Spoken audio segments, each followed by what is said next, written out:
Good morning guys. So ngayon ito na. Natapos na tayong magdilig. So ayan, kung nakikita nyo na ayos na uli natin yung ano.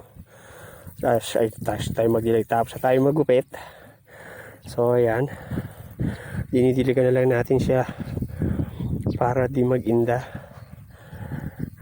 Kasi yung ibabaw niya medyo manipis. Sobra yung ano ng init dito ngayon.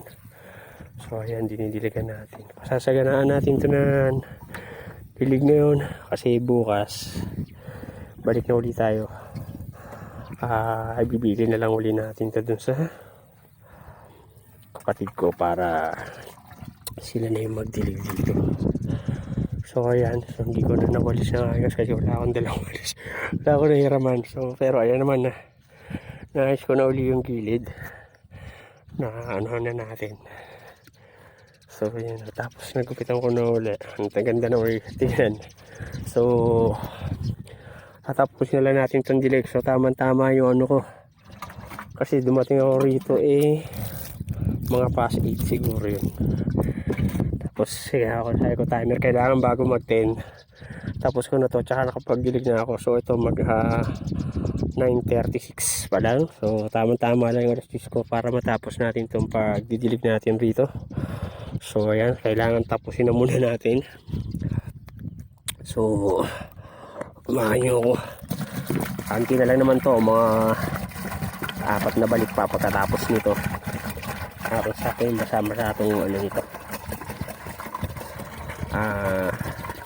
Tayo kasi nung iniban kasi dito sa medyo malapit-lapit ano, sinarado na yung gripo dito nung mga ano nagme-maintenance kasi na ano nung mahimihari na pagka ano kahit sa gabi nakabukas wala namang nagamit sayang yung tubig malaki kaya yung ibang ano nang ano gripo pinapatay. So yan, pero okay lang yan kasi sasaganaan na lang naman natin ito ng dilig. Mainit na yung garages na. So tama to pag nakuha to ano na to, maganda yung pagkakapal niya. So sana dispose natin tong ano na to, carbograss, para mapalit natin yung naandun sa kabila bahay pag ano natin.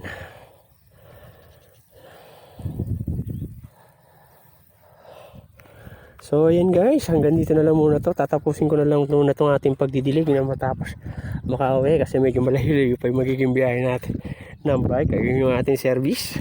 So maraming salamat sa panonood. Thank you for watching. God bless. Happy planting.